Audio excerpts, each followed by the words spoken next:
Tane, welcome to Warriors Fans Unleashed. Well, I'm excited, but I gotta say, I can't do these videos within 24 hours of watching the game after a loss. I have to say that because it's true. The grief is too near normally. But it didn't take me too long this time. This is the quickest it's ever taken me to recover from a loss. That's a bit weird, isn't it? But yeah, that's what it's like being a hardcore Warriors fan. Now, so we lost 20 points to 18. That's a really small margin, 2 points, and a really small scoreline. But I'm going to read to you the stats that matter, and yeah, you're going to see what kind of a game it was if you didn't watch it. But if you watched the game, wow, what a game it was, right? Wow. We have a great team. We have a team that is on par with Penrith, and I reckon the only reason Penrith won is because their players were all seasoned grand finalists, right? With a couple of newbies in there that are seasoned newbies, kind of, if you know what I mean. I know that's a bit of an oxymoron, but seasoned newbies, well, they're not even newbies. They're just a team that has been at the pinnacle for a long time versus a team that has just reached its pinnacle over the past 13 rounds. So basically, I feel like that's what won it for them. You could say McLean was the difference. And as soon as I saw him on the reserves, and if you go and look at my pre-match preview, you will see that that was actually my worry, was McLean. Also, Paul Alamuti, very motivated to play the Warriors, that guy. Got the cheekiest smile on his face that you want to wipe off. And James Fisher-Harris sure gave him a mouthful during the game after, after Alufi Khan-Pereira scored his try off an Alamuti mistake. But looking at the game, it was a very, very even match. This is by far the best game of this year. Why? Because it was high quality. It wasn't all about attack. It wasn't ruled by the 6 again rule, because both teams did very well on the 6 agains. The error rate was very low. The completion rate was high as per usual for these two teams. It's very rare in the NRL this year to have two teams that actually have a high completion rate as high as these two. So when you look at the stats, it's very obvious that there is a gap, and this is being said all around the Warriors circles, that these two teams are head and shoulders above every other team. It is Penrith and the Warriors, and a massive gap down to the third and fourth teams, right? If Roosters are the third team, then, that's a massive gap, because they lost as well. They lost to the Storm. So, yeah, but they're not looking very impressive at the moment, the Roosters. They're inconsistent. After a really good comeback, they got pummeled by the Warriors in round 1.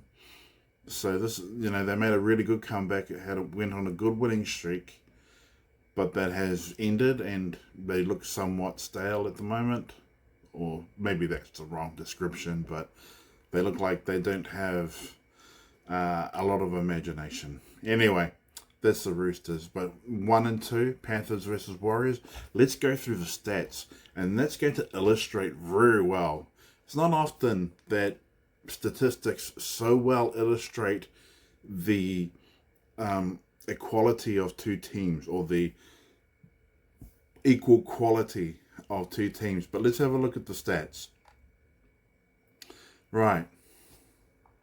So you've got the possession, 50% possession each. So that was right down the line, equal. Completion rate, Panthers 92%. That's like insane this year, isn't it? And 89% for the Warriors, which is only 3% within it. 36 out of 39 for Penrith, and 35 out of 39 for the Warriors. There was only one set in it. One completion in it in the whole game. Attack. All runs. 205 for Penrith, 206 for the Warriors. Can the stats possibly get any closer? All run meters, 1,718 for Penrith and 1,638 for the Warriors. So 80 meters within it, in it. So that's not a lot. Post contact meters, that's 599 for Penrith, 595 for the Warriors. Line breaks, 6 for Penrith, 4 for the Warriors. Tackle breaks, 34 for Penrith, 40 for the Warriors. This is so close. And average set distance, 44.07 for Penrith, 42.01 for the Warriors. So that's saying how much distance you're making each set on average. It was neck and neck again. Only two meters in it. Kick return meters, 166 for Penrith, 174 for the Warriors. Big surprise, really, because we've always, Warriors fans up until recent times have moaned about our fullbacks making a lot of meters but not a lot of impact. Well, kick return meters, we won that. Even though it was a narrow margin, only 8 meters. Still significant in that, showing that they got Dylan Edwards back there, right? Paul Alamuti is still a pretty good substitute for To'o. And they still had Milky, who is a record Penrith try scorer. So, average play the ball speed, 3.35 seconds for Penrith, 3.49 seconds for the Warriors. There's nothing in it, eh? Nothing. Offloads, Penrith 10, Warriors 7. Receipts, 475 for Penrith, 471 for the Warriors. Total passes, 257 for Penrith, 263 for the Warriors. There's nothing in this game, eh? Dummy passes, 9 from Penrith, 5 from the Warriors. But the ones that matter well, no, I don't think any of them led to an actual pass. So that's another equality again.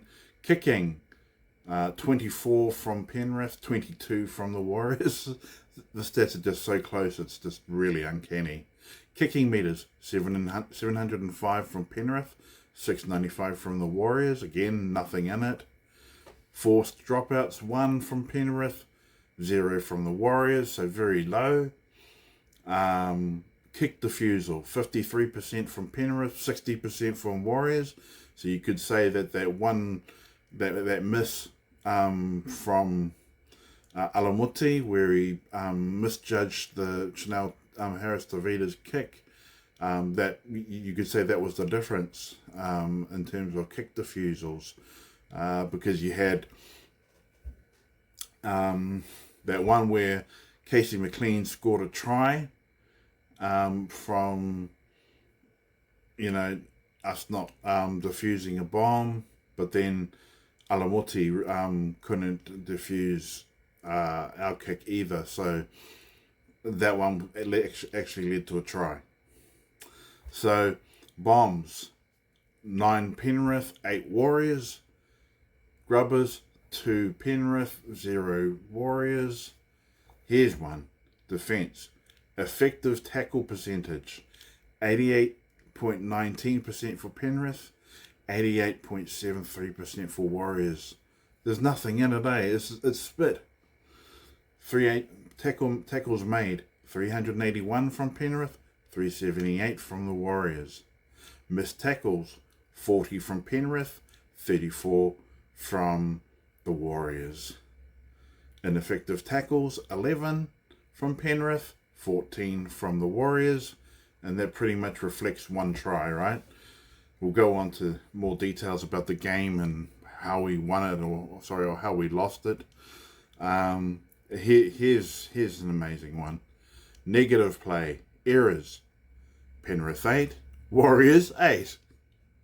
Penalties conceded. Penrith 4, Warriors 4. Ruck infringements. Penrith 5, Warriors 1.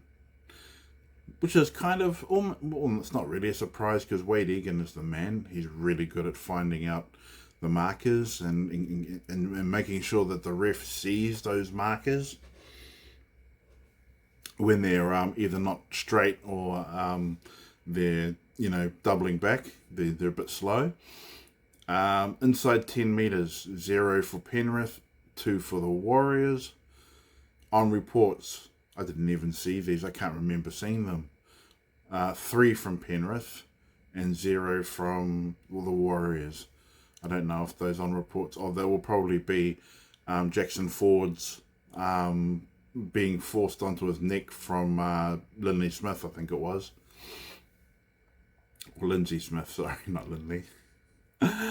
Interchanges, we both used 8. So those stats are right down the middle, eh? There's very little in it on any of them. It's hard to pinpoint one thing that was, drastically wrong. Let's have a look at personal stats or player stats. Isaiah Papali'i, or top performing players. Let's look at those. Most tackles. Isaiah Papali'i, 43. Look at the difference here. Wade Egan, 55. 55. And Jackson Ford usually chips in with 45 to 50. And those two players weren't considered for Origin. They were told to pack extra undies, but didn't end up playing. I think, over time we're going to find, over the next couple of weeks to 4 weeks, we're going to find out that it was not a good decision to leave Wade Egan and Jackson Ford out. I think Laurie Daly's going to live to regret that decision.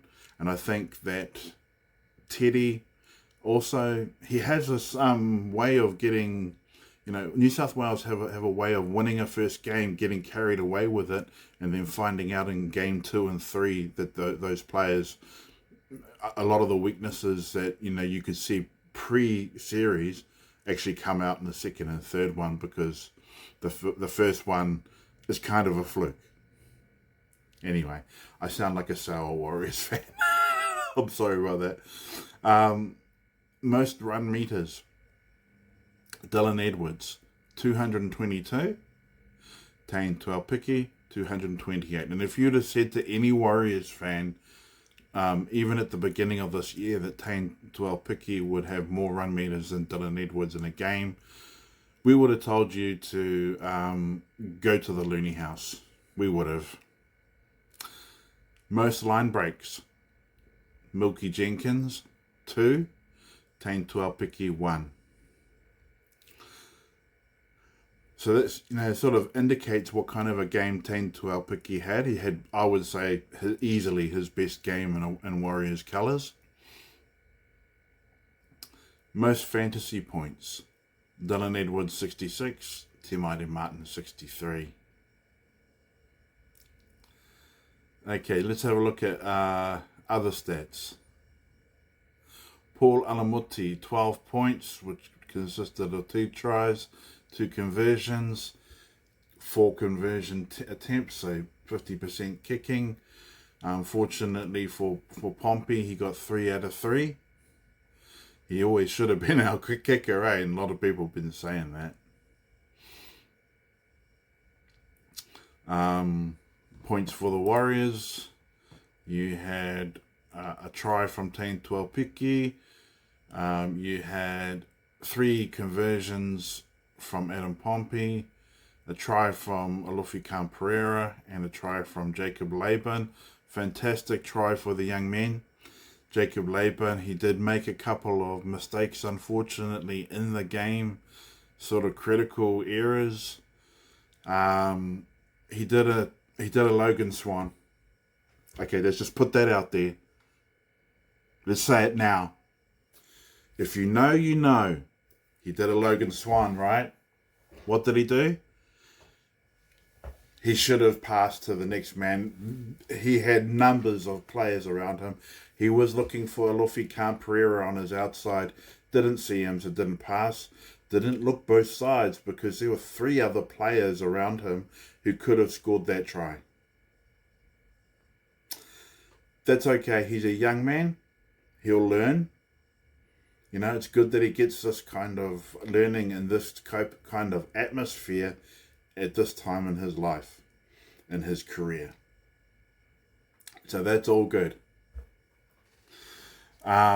Just looking at who played 80 minutes. Tantua Piki played 80. Dallin played 80. Ali played 80. Adam played 80. The only ones that didn't play 80 were James Fisher-Harris, but he still played a good 58 minutes. Wade Egan played a good 69. Jackson Ford 80. Leka Halasima 41. Jacob Laban 67. Aaron Clark 54. And Sam Healy, unfortunately, only 11 minutes as he went off with that injury.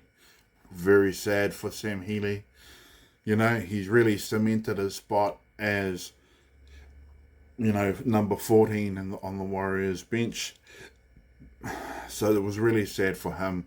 But he's been playing well this year, as he did last year also in the limited games that he did play last year. Really sad for him. And so this, you know, on the flip side, this gives Makai Tafua the opportunity that he's been earning this year, and also part of last year. He's really earned an opportunity to come into this Warriors side off the bench. So he may do that next week. This is a bye week, so we get an automatic 2 points. Get our Dragons 2 points. But in terms of, you know, sheer, you know, joy, the Warriors did really, really well. If you look at other stats, at the Panthers, how many players played 80? A lot of them played 80. Luke Garner didn't, though, from centre. He interchanged, and he played 52 minutes. Moses Leiataua played 46. You know, less than Fisher-Harris did, markedly. Freddie Lussick played 59 minutes. Then he was subbed off. Liam Henry only played 49 minutes. So, you know, our players, we got players with real motors. And their front row did not play more than 50 minutes. More than 49 minutes. So what does that say about we've got 2 players, almost 3 players. Well, we do. We've got 3 or 4 players in the Warriors, 3 or 4 props that could play 80 minutes if they needed to. All right. Penrith don't have any. They have a second rower who definitely goes 80. That's Isaiah Papali'i.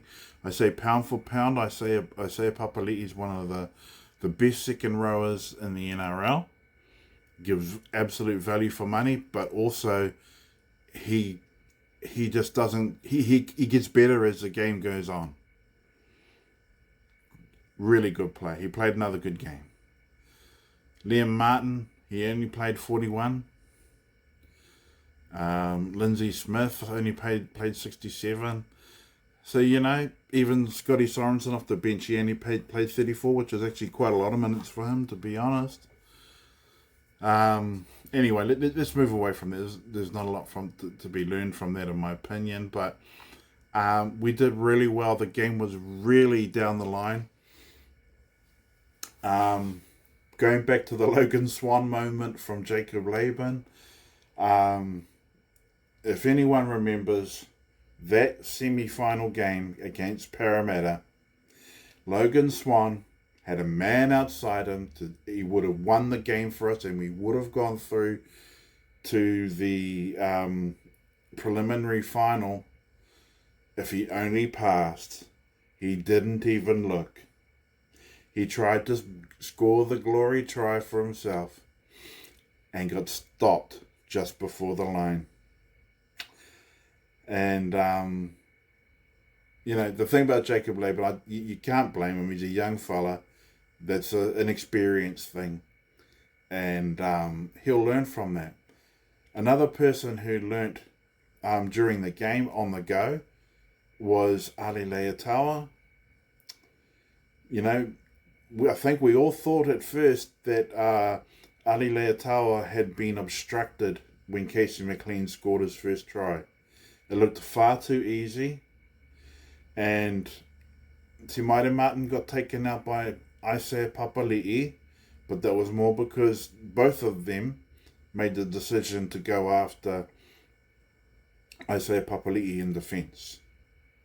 Te Maire Martin went for Isaiah Papali'i because that was his tackle assignment, but Ali, he also went after. He got suckered into tackling Isaiah Papali'i. At a glance, that's what it looks like, right? That Ali was making a decision to tackle Isaiah Papali'i, who was already covered by Te Maire Martin. That left Casey McLean in a gap, and Alufi Khan Pereira, Dallin Watene-Zelezniak, he was caught in no man's land. And when a winger is caught in no man's land, you pretty much just try whatever you think is your easiest or only option. And really, Dallin was, as many times wingers are caught, with an overlap, you can't do anything. You sometimes try to do some kind of kamikaze move, but at the end of the day, an overlap is an overlap. A gap is a gap, and Casey McLean having already had an excellent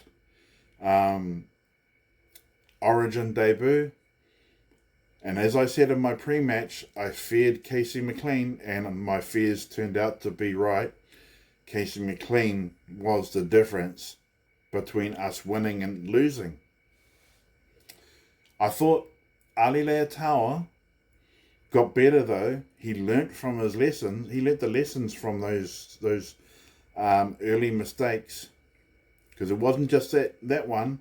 There was another tackle. I just can't remember the situation, but there were two. I remember counting. He had two mistakes, but after that, he owned Casey McLean.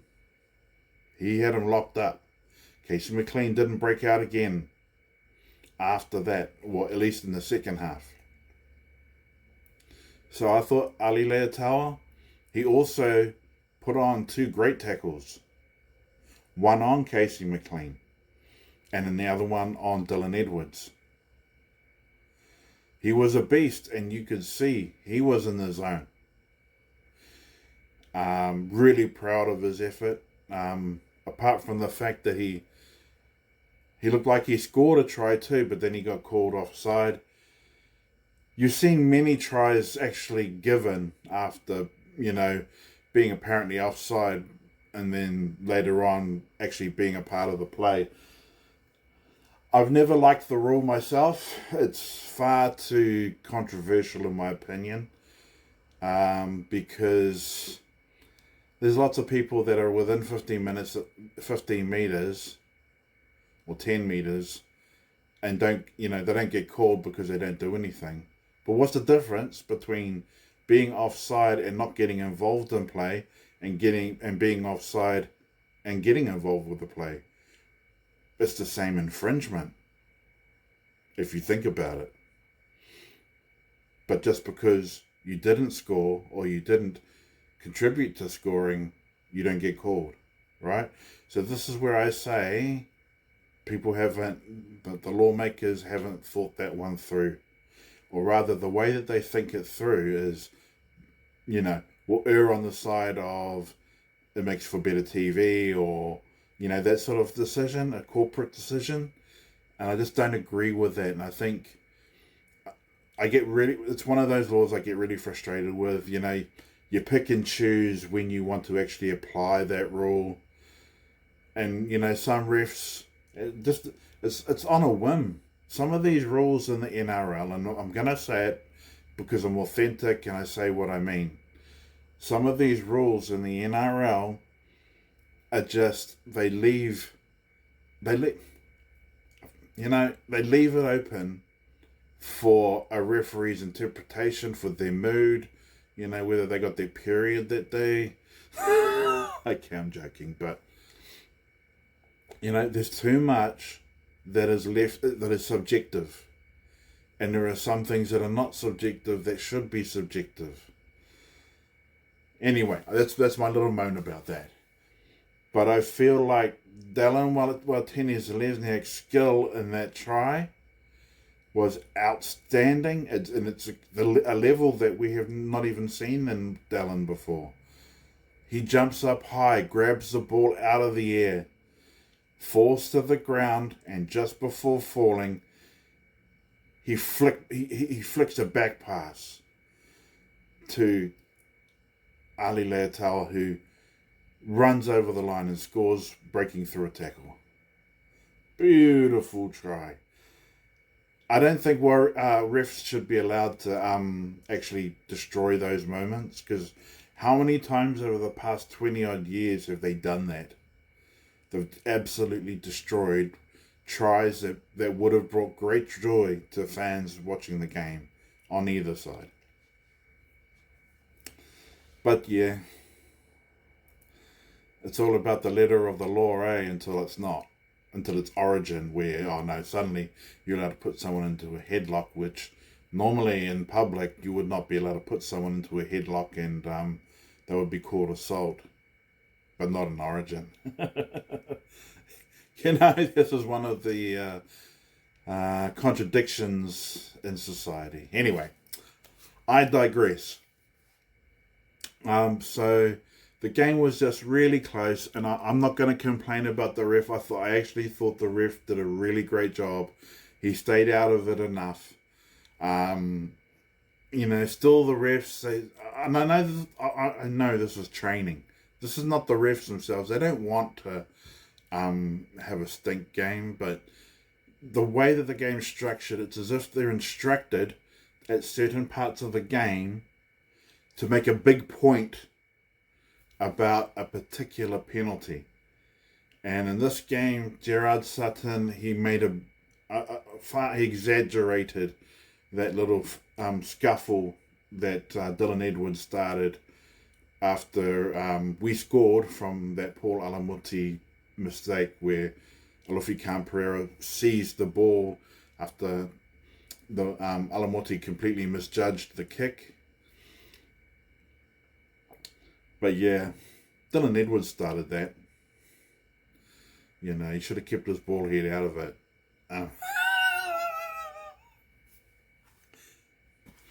But yeah, he should have kept out of it. Fish had his words. He didn't do nothing. He didn't throw a punch. He didn't touch anyone. He just had his words at Paul Alamuti, because Paul Alamuti is a cheeky cant. People don't seem to notice that about Paul Alamuti. He is frickin'... He is cheeky. You watch after a lot of his tries, he's getting cheeky to the opposition. So this time Fish was giving it back. That's what it was. And Fish played alongside him for a little while. So they know what each other are like. And Paul Alamuti knows what he did. Dylan Edwards, though, I think he was just wanting to take ownership of his position as senior playmaker in the Panthers team.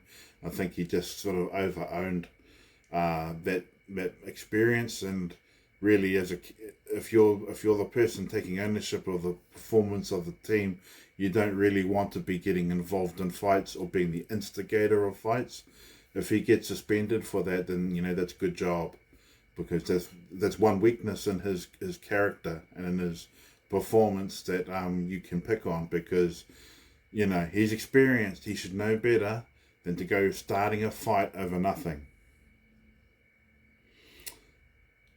But at the same time, as viewers, we didn't mind it, did we? What fights, do people remember most in rugby league history? Greg Dowling, Kevin Tamati, two of that would be one of the biggest. But David Kidwell also made him, it's hard to say which one's the biggest one. But Dave Kidwell got a bee in his bonnet about Willie Mason laughing at the haka. He wasn't actually laughing at the haka. Dave Kidwell misinterpreted his intentions in a way, but at the end of the day, he taught him a lesson, and Willie Mason was never the same player again. So, David Kidwell got a massive reputation just from that one hit he put on Willie Mason, which quietened him for the rest of his career. Anyway, I digress, and I'm sort of indulging in the good old days. But I just wanted to say that, there's actually nothing to be depressed about from either side. Both teams are great teams, and Panthers have just been doing this for a lot longer than any other team. They've been at the top for a long time. So if anyone was going to flinch in this competition, it was going to be the Warriors. We did that at the start with Ali Leiataua choosing to tackle Isaiah Papali'i when he was already covered by Te Maire Martin, and that left Casey McLean with an open channel to the line. Simple as that. If Ali didn't leave that, all the other tries would have been, really fought for, really earned, but that try wasn't earned. That was a straight, unforced error. But I'm not mad at Ali for that. I say stick with him. Don't throw the baby out with the bathwater. He's still a young player. He's got way more upside. He's a very promising centre, both on attack and defence. And I think you're going to find that one of these days he's going to be up there with the Stephen Crichtons of this NRL world. He may even exceed him for overall skill one day. And people might laugh and go, yeah, whatever. No one beats Critter except Latrell Mitchell. But I don't think we've seen Ali Leiataua's ceiling. I think he can get much better because he hasn't been given a lot of confidence by fans or, I think even by coaches, to be honest. I don't think he gets talked up enough. And I think he needs more confidence. I think he needs to be, it's not that he needs it himself. He's not asking for it. But I feel like he's one of those players that if you give him some confidence, if you give him some trust, give him all the faith that you have in him, I think that's when he performs. And also, you find players like that, especially, young players with ambition, they rise to the occasion in atmospheres like this. And he and Jacob Laban can really stand up proud after this game because they fucked it up. They were awesome, man. For young players, what about Tanner Smith? He plays like he's been playing NRL for 10 years. He's like a veteran. He and so many things about him reminds me of Sam Rapira. But,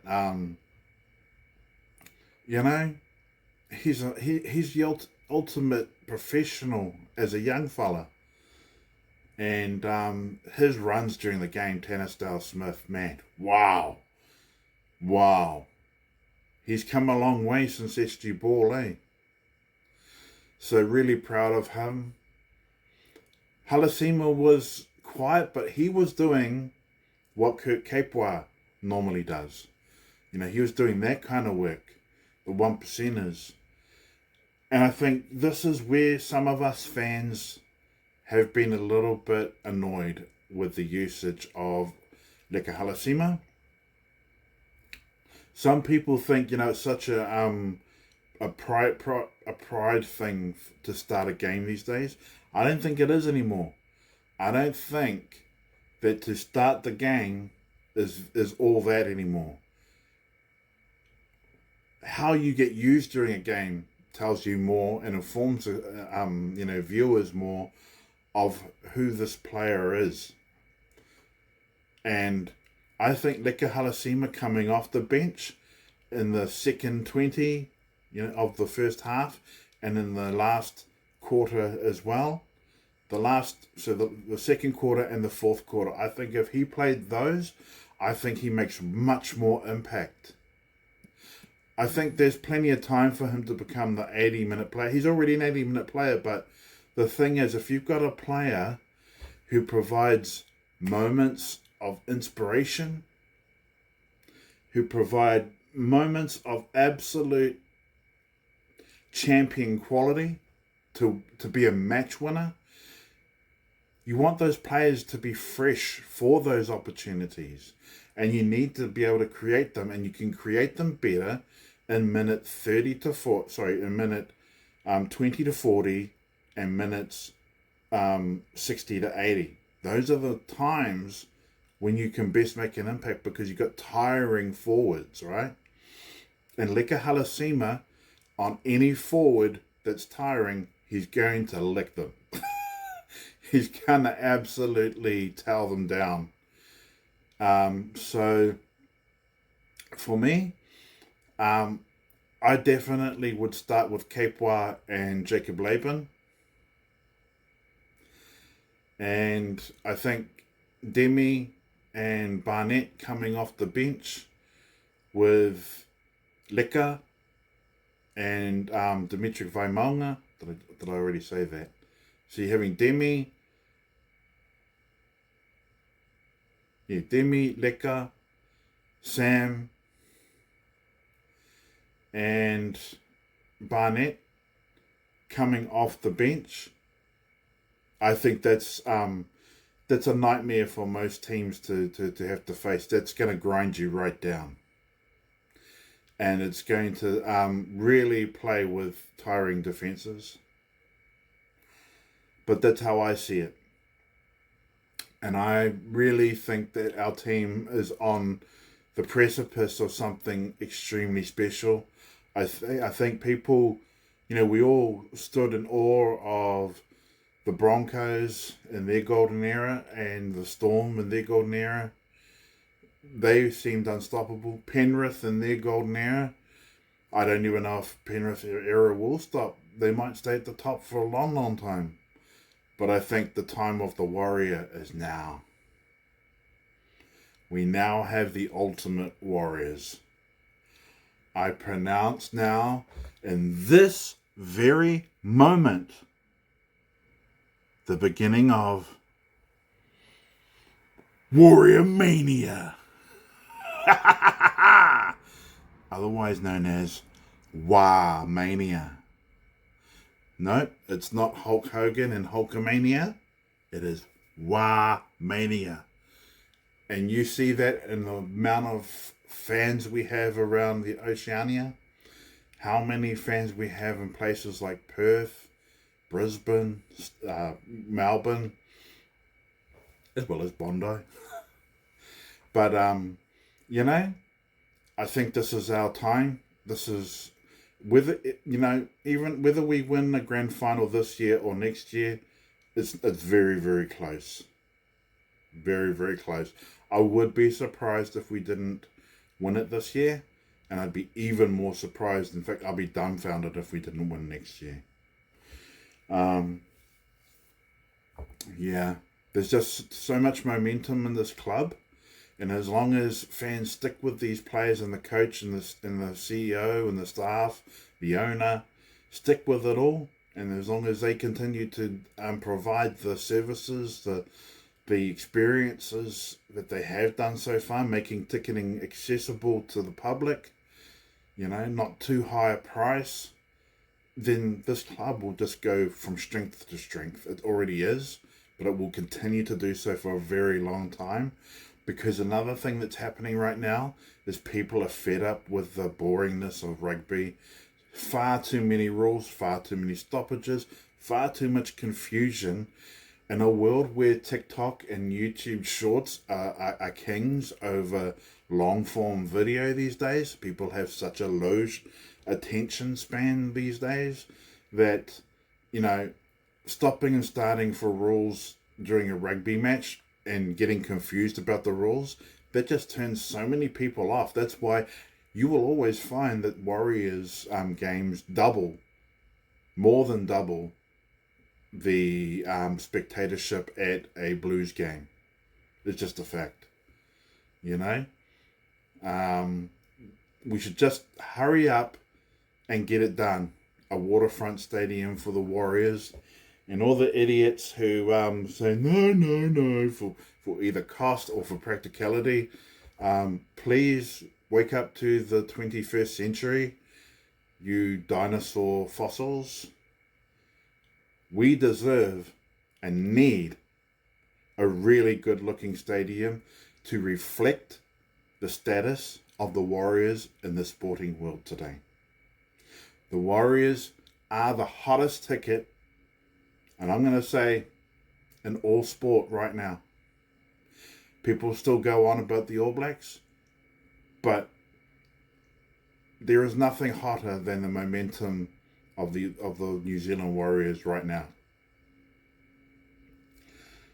War-mania is real, and you best accept it, rugby. On that note, some of you may have noticed I shared on Facebook a post from the Warriors Pathways that we have sealed a deal with St. Thomas Collegiate in Christchurch. So that's a rugby league breeding ground now. And it just shows that rugby league are building relationships with schools because they realise that First 15 rugby is has been the linchpin of New Zealand rugby for many decades now. So the Warriors are making inroads. They're getting in there. They're forging relationships with these schools, knowing that if they can tap into that, all that amazing rugby talent that New Zealand rugby has and gets suppressed because, you have to let other countries win the World Cup now and again or else it doesn't seem legit. Otherwise, the All Blacks truly should win almost every World Cup because the talent is there. But for whatever reason, somebody has people going around making weird selection decisions in New Zealand rugby. It seems clear to me somebody wants rugby to just go down the drain and rugby league to come into prominence, and I have no problems with that, brah. I grew up worshipping the Kiwis, worshipping Laurie Daly, Gary Belcher, Mal Meninga, Brett Mullins, Craig Coleman, Mario Fennick, Ian Robson, right? Phil Blake. I was a Southman growing up. A Manly fan also because of Graham Lowe coaching them.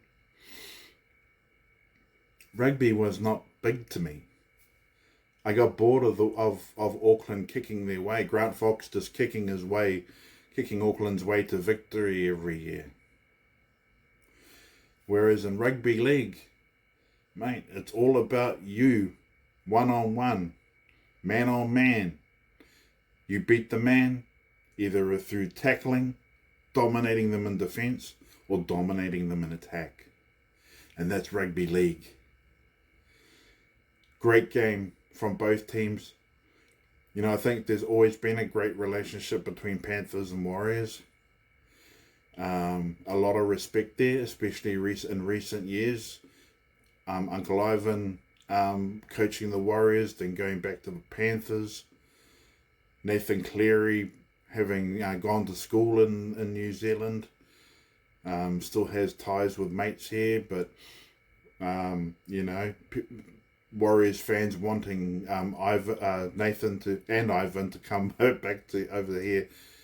Not going to happen. Ivan's got no future here in the immediate future. He's already declared he wants a position with the Panthers in an advisory role. So he's not coming back here. And people hang off that little quote he made about Jet Cleary.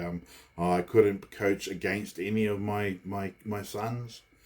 Well, he won't have to. He doesn't have to coach against Jet because Jet's not in first grade. And by the time Ivan retires, Jet will probably be just, solidifying his position as halfback or 5/8 in the Warriors team. So, he's not going to be lying. He's not going to go back on what he said. And at the same time, he's not coming here, and neither is Nathan. There's just no reason for Nathan to come here. But Jed has every reason. His father won't be there anymore. His big bro Nathan is sort of coming to the end of his. He's coming to his last contract. If he does re-sign with Penrith, or whether he signs with PNG, he may just sign a 1 year with Penrith and then go to PNG, or he might just do a last 4-year contract with Penrith, 3 or 4 year contract with Penrith. But either way, I think Jet's staying here. I hope he does. I think he's he's going to be a very good player for us, regardless of what other Warriors fans think. He's a quality player. If you've been watching him in Flegg and in New South Wales Cup, he's not perfect. He's not the polished, piece yet, but he shouldn't be, because first grade is what polishes you. You don't know your ceiling until you've played, 50 games of NRL, of first grade. Then you have a better idea of whether a player has what their ceiling is, And I think Jet's ceiling is just as high as Nathan's. But the physicality of the game, who knows? We'll just have to see how Jet develops physically. Anyway, I've gone off the track a little bit from this game, but I just want to say it is definitely, in my opinion, by far the best game this year, because it wasn't ruled by attack. It wasn't, just teams winning by, back-to-back sixes, which most of the games have this year. They've all been won by big margins, big score lines, which seems to be contrived to create a lot of fandom, a lot of viewership, make it a more exciting package, which is more than what rugby does. Rugby changes laws, but they only become more confusing rather than entertaining. The commentators in rugby are boring. They're just, I don't know. I don't want to be negative. I'm just trying to say that the Warriors are doing us so much right. Their CEO, I loved, and a lot of us loved seeing Cam George get up and do the against Canberra. It goes to show that he's connected to the fans. He knows he's got his finger on the pulse of the fans, and he knows what it is to be a passionate Warrior supporter, and he's leaning right into it. Also, he's made a lot of astute changes and developments in the club. Robbo, by all reports, he's quite active at the club. He's seen, he's visible. He makes decisions. He, makes purchases where they need to be made. He's keeping people accountable at the club. You can't have inconsistency. He wants success. And he follows those success principles from the reports that I hear. They got the best sponsor in the league, I reckon. Who's been a longer sponsor of any club in the NRL than One NZ / Vodafone, right? They've supported the Warriors ever since Dominion Breweries and Lion forsaked us. But they've been there for a very long time. They've been excellent sponsors, very loyal.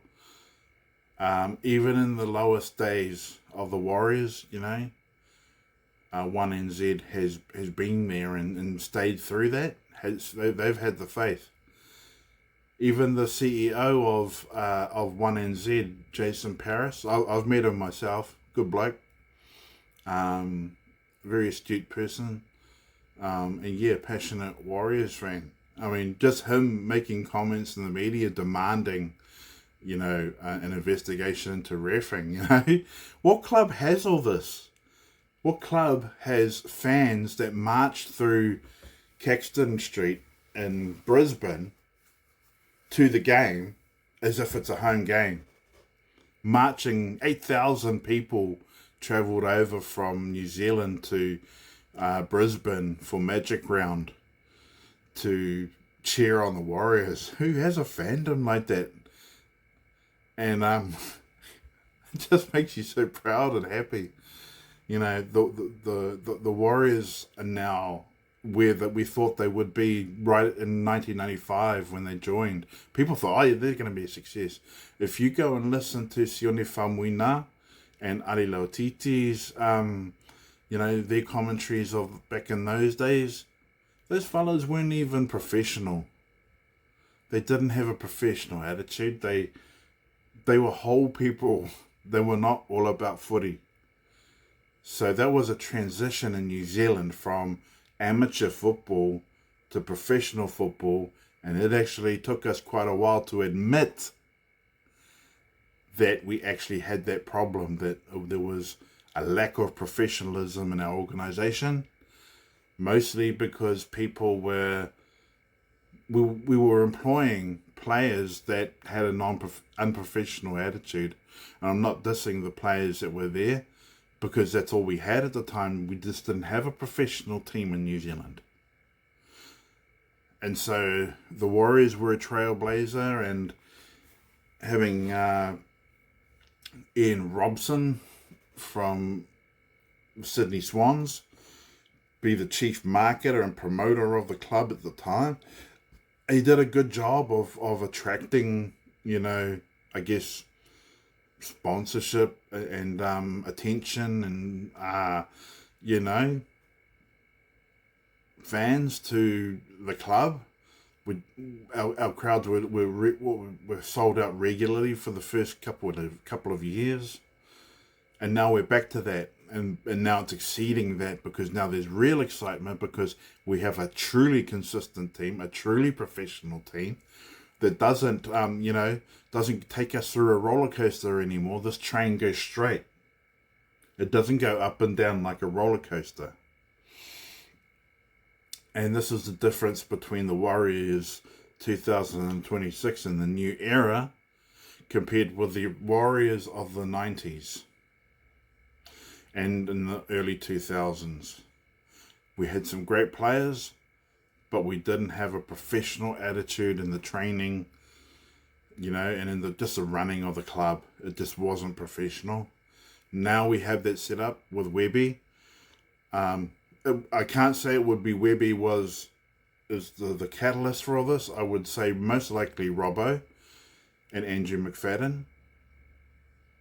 But I think, assigning Andrew Webster was a key. It's as if someone learned that, hey, we should never have gotten rid of Ivan Cleary because he was just coming good when we got rid of him. And now people realise, his assistants, Andrew McFadden, Andrew Webster, those guys are actually fantastic at what they do. Ivan was fantastic at what he did. Why would we not want to learn from that? And now we are learning from that. Andrew Webster was Ivan Cleary's understudy, as was Andrew McFadden. He was one of his staffers, and now we've got both of them.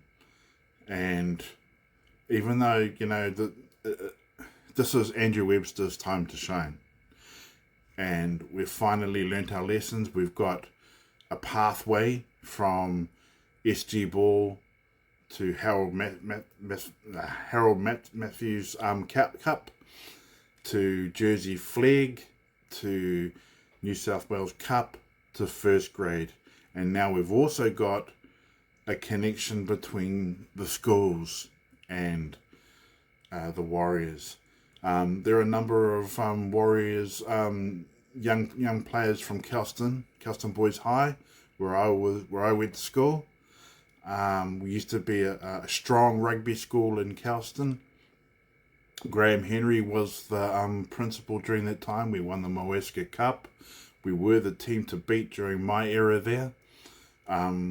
there was a golden era where Kelston boys also were great at softball, won the national softball, the soccer, the Gillette Cup, cricket, you name it, Kelston Boys High School were winning it.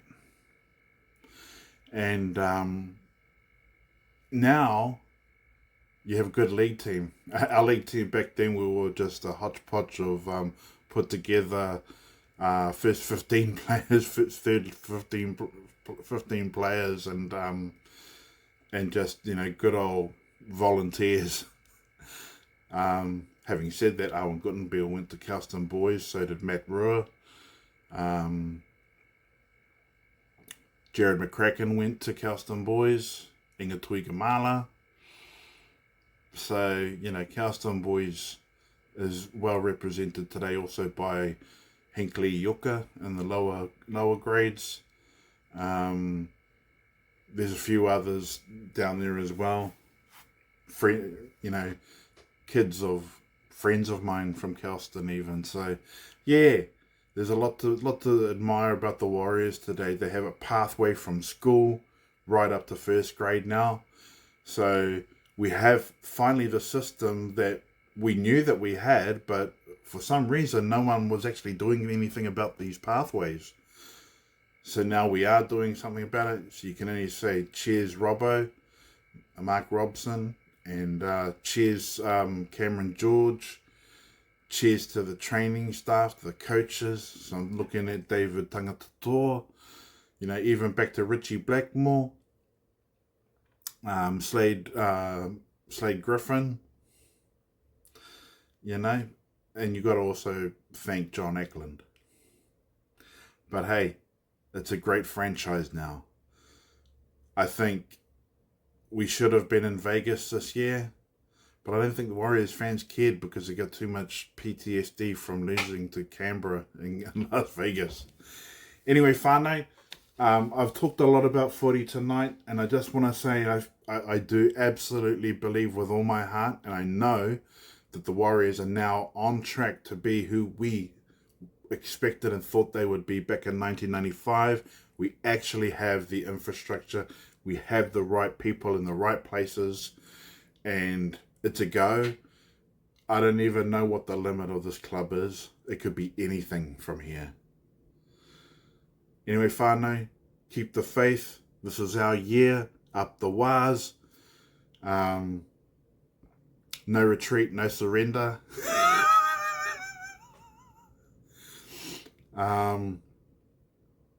We are the Warriors. 100%. Okay, whānau, have a good evening. I'll try and bring out a couple more videos this week, just covering a couple of other things, just little personal items on the Warriors news front and the league, rugby league front. I think we all love discussing rugby league, so I'll put it out there. Pop a comment, in our comments here, just, what did you take from this game? Was it that the Warriors are finally arrived at that level, or is it that we've still got a ways to go? What was your take? How do you look at this? Glass half full or half empty? Who was your favourite player last in this game? What are your reflections, considering in 10 rounds we will play the Panthers again, and then likely we'll play them again in playoffs? Does that change the context of any of this for you? Yeah, anyway, love this club. We bleed red, green, and blue. I'm still red, actually, but yeah. You know what I mean? Anyway, whānau. Yeah, love you fellas. Stay safe.